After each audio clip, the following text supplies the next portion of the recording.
ইবনে উমর রাদিয়াল্লাহু তাআলা আনহু বলেন, ফারাজা রাসূলুল্লাহ সাল্লাল্লাহু আলাইহি সাল্লাম যাকাতাল ফিতরে সাআন মিন তামরিন ওয়া সাআন মিন শাইরিন। আল্লাহর নবী এক সা ফিতরা ফরজ করেছেন খেজুর হতে, গম হতে। আলাল আবদে ওয়াল হুররে, দাস দাসীর উপরে, স্বাধীন পুরুষ নারীর উপরে। ওয়া যাকারে ওয়াল উনসা, পুরুষদের উপরে, মহিলাদের উপরে। মিনাল সাগিরিন ওয়া কাবিরিন, ছোটদের উপরে, বড়দের উপরে। মিনাল মুসলিমিনা, যারা মুসলিম। ওয়া আমারা বিহা আন তুআদ্দা ক্বাবলা খুরুজিন নাস ইলা সালাত, আর ফিতরা বের করতে হবে মানুষের ঈদের মাঠে যাওয়ার পূর্বে। তিনি আদেশ করেন ফিতরা বের করতে হবে ঈদের মাঠে যাওয়ার পূর্বে। আবু দাউদের একটি বর্ণনায় বোঝা যায়, হাদিস সহিহ, যে 28 রমজান 29 রমজান ফিতরা বের করা যায়, অর্থাৎ ঈদের 2 দিন আগে। নিতান্তই কেউ যদি ফিতরা আগে বের করতে চায় তাহলে 28 রমজানে বের করতে পারে। 28 রমজানের পূর্বে ফিতরা বের করা যাবে না, এইটাই চূড়ান্ত হিসাব।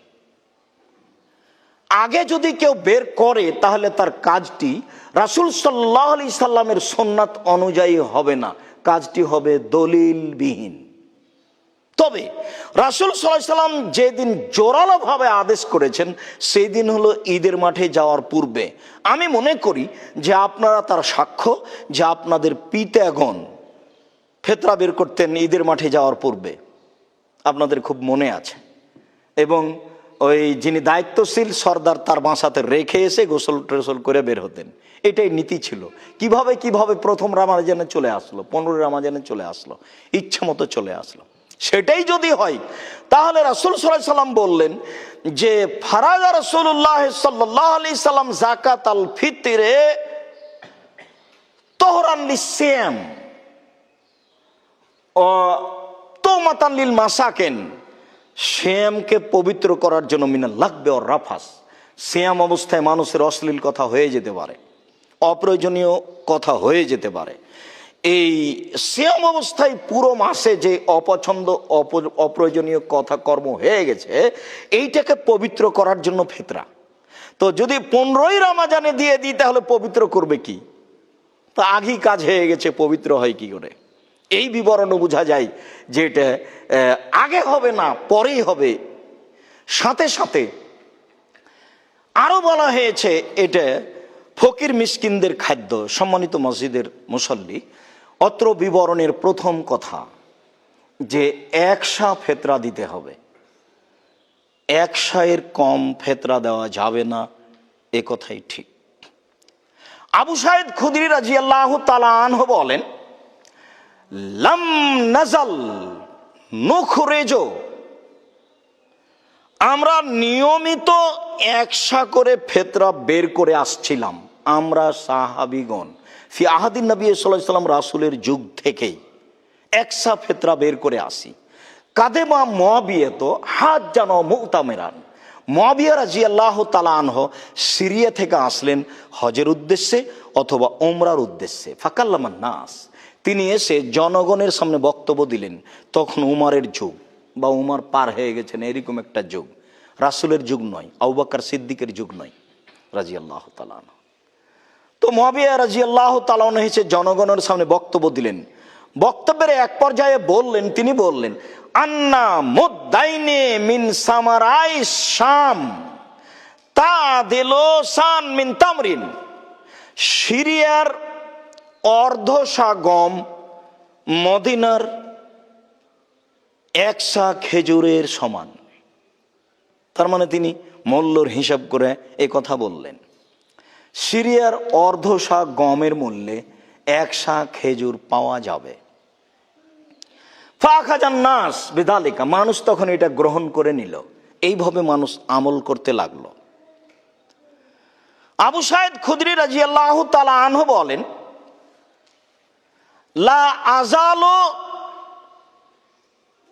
উখরেজহু কামা কুনতু উখরেজহু, আমি এক সাই বের করে যাব, যতদিন বের করব মাইস্ত, যতদিন বেঁচে থাকবো, যেভাবে বের করতাম আমি এক সাই শস্য ফেতরা দিব, যেভাবে ফেতরা দিতাম মাইস্ত, যতদিন বেঁচে থাকবো। ফাকামা রাজুল মিনাল কওম, জনগণের মধ্য থেকে একজন দাঁড়িয়ে বলল, জান্নাম মুদ্দাইনে মিন কুমহিন, কেন অর্ধেক সা গম দিলে হবে না, অর্ধশা গম? ফাকালা, তিনি বলছেন, তিলকা কিমাত মুআবিয়া, আরে এটা তো মুআবিয়া রাদিয়াল্লাহু তাআলা আনহুর মূল্য হিসাব, আরে এটা তো মুআবিয়া রাদিয়াল্লাহু তাআলা আনহুর মূল্য হিসাব। ফালা আকবালহা, এটা আমি কখনো গ্রহণ করব না। ওলা আমালু বিহা, আমি এই কথার উপরে কখনো আমল করব না। হাদিস সহিহ, বাইহাকি, আবু দাউদ। সম্মানিত মসজিদের মুসল্লি, আমরা এখানে জরুরিভাবে যা বলতে চাইলাম তা হচ্ছে এক সায়ের কমে ফেতরা বের করতে হবে না। রাসূল সাল্লাল্লাহু আলাইহি সাল্লামের সুন্নাত পালন করতে চাইলে বা তার হাদিসকে মানতে চাইলে যদি অর্ধশা মানুষ ফেতরা বের করে, তাহলে তা হবে মুআবিয়া রাদিয়াল্লাহু তাআলা আনহুর হিসাব, যা আবু সাঈদ খুদরি রাদিয়াল্লাহু তাআলা আনহু মূল্যর হিসাব বলে জোরালোভাবে নাকচ করেছেন। আবার সা হবে মদিনার সা, যেহেতু আবু হানিফা রাহিমাহুল্লাহ ইরাকের মানুষ, আর ইরাকের সায়ের মাপের পরিমাণ বেশি, এটা একটা পরিমাপ। আগে আপনাদের বাড়িতে আপনার বাপ চাচারা ধান মাপতো আড়িতে, কাঠাই, ওটা 5 কেজির বা 7 কেজির বা 4 কেজির, তারা বলতে এত কাঠা হয়েছে, মানে এত মন হয়েছে, এই হিসাবে এটা পরিমাপ। তো সা হচ্ছে একটা পরিমাপ। আজও সৌদি আরব থেকে যদি একটা সা নিয়ে এসে, মদিনে থেকে একটা সা নিয়ে এসে যদি এসে গম বা চাউল মাপেন, তাহলে মোটামুটি 2 কেজি 400 গ্রাম, 450 গ্রাম, 500 গ্রাম ধরতে পারে। যার জন্য এইটা সহিহ হাদিস অনুযায়ী সিদ্ধান্ত হলো ফেতরা দিতে হবে মাথা পিছু 2.5 কেজি। আর যদি ইরাকের স্থানে এসে এখন মাপেন, তাহলে মোটামুটি 3 কেজি, 3.25 কেজি, 3.5 কেজি ধরবে। তো তারা 3.5 কেজি অনুযায়ী 3.5 কেজির অর্ধেক চাউলের দাম যত হয়, তত চাউলের দাম ধরে ঘোষণা দিয়ে দেয় যে মাথা পিছু এত টাকা ফেতরা দিতে হবে, যেটা ভারত, বাংলাদেশ, পাকিস্তানে খুব জোরালোভাবে চলছে। আমাদের দেশে নির্দ্বিধায় চলছে, কেউ ভাবা প্রয়োজন মনে করে না। যেহেতু আলেম ওলামা বলছেন, ভাববার কি আছে? তাহলে ইরাকের সা অনুযায়ী 3.5 চাউলের হিসাবে অর্ধ চাউল অর্থাৎ 1.25 কেজি, 1.25 কেজি চাউলের দাম যা হয়, সেই দাম ফেতরা দিতে হবে মাথা পিছু। এটা ধরে নিয়ে আদেশ করা হয়, সে আদেশই এই সমাজ বলবৎ রেখেছে, যা শরীয়তের অনুকূলে নয়। যদি শরীয়তের অনুকূলে সরাসরি না হয়, তাহলে তিনি বলছেন তার কাছে দলিল চাওয়া হবে, অন্যথায় ছেড়ে দেওয়া মানুষের জন্য একটি গুরুত্বপূর্ণ সুন্নাত পালন করা হবে। পরের কথা, শস্য দিতে হবে না মূল্য দিতে হবে? মূল্যের কথা হিসাব করেই মুআবিয়া রাদিয়াল্লাহু তাআলা আনহু অর্ধেক সায়ের কথা বলেছিলেন, যে অর্ধ সা গমের মূল্য যা, 1 সা মদিনার খেজুরের মূল্য তাই। যদি আজকে মূল্য হিসাব করে আমার এই দিনী ভাই বোনদেরকে বলি, তাহলে এখন আপনারা সৌদি আরবের দামি 1 সা খেজুর ধরেন 2.5 কেজি, তাহলে 2.5 কেজি খেজুরের দাম যত, ওই টাকা অনুপাতে যদি এখন গম দেন, তাহলে তো কয়েক মন গম লাগবে। ধরে নেন 3000 টাকা কেজি খেজুর, একবারে যেটা ভালো খেজুর, আপনি ধনী মানুষ, তো 2.5 কেজি খেজুরের মূল্য অনুপাতে গম দিবেন, তাহলে ধরেন তাহলে 6000 আর 1500, 7500 টাকার গম যা হয় তাই ফেতরা দিতে হবে। রাসূলের সুন্নাত থেকে একটু এড়িয়ে গেলে বিপদে পড়া ছাড়া কোনো পথ নেই। আপনি যখনই 2 আযান দিতে যাবেন, তখনই সামনে দিবেন না, বাইরে দিবেন না, কোথায় দিবেন না, জোরে দিবেন না, ধীরে দিবেন, এত বিপদে পড়বেন, বিপদ থেকে বের হতে পারবেন না। তো চলছে যে, তো অনেক ধর্ম এভাবেই চলছে, এটাও চলছে, ঠিক এটাও চলছে যে মূল্য দিয়ে তো চলছে, চলবেই। মানুষ যেহেতু বিবেচনা করে না, জোরালো দলিলের আশ্রয় গ্রহণ করতে চায় না, যার জন্য চলছে। সম্মানিত মসজিদের মুসল্লি,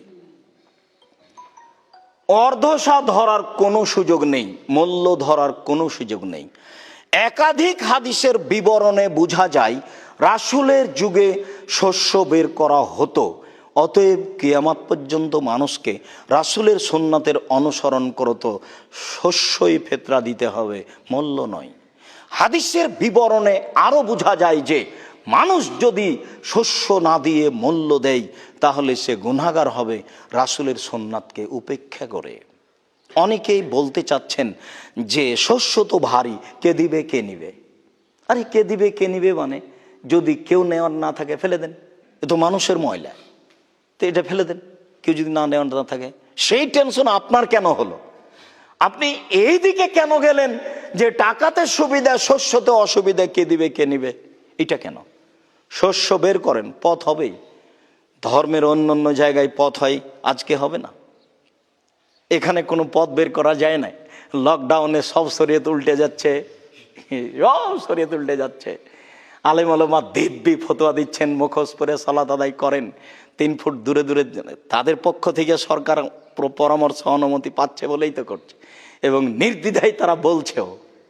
এখন রাসূল সাল্লাল্লাহু আলাইহি সাল্লাম, একটা কথা বলে রাখছি, রাসূল সাল্লাল্লাহু আলাইহি সাল্লাম শরীয়তের প্রতিটা ব্যাপারে যত জোরালো চাপ দিয়ে বলেছেন, সালাত আদায় করার সময়তে সারিবদ্ধ হয়ে প্রাচীরের মতো দাঁড়িয়ে করতে হবে, এত চাপ শরীয়তের কোনো জায়গাতে দেননি। কিয়ামত পর্যন্ত কেউ প্রমাণ করতে পারবে না যে এত চাপ অন্য কোনো জায়গাতে দেওয়া আছে।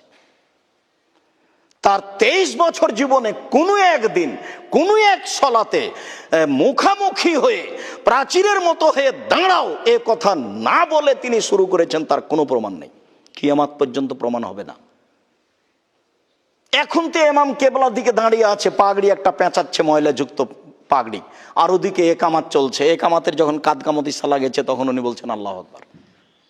উনি জীবনে কোনোদিন মুসল্লির মুখামুখি হয়ে বলেছেন, তার কোনো প্রমাণ হয় না।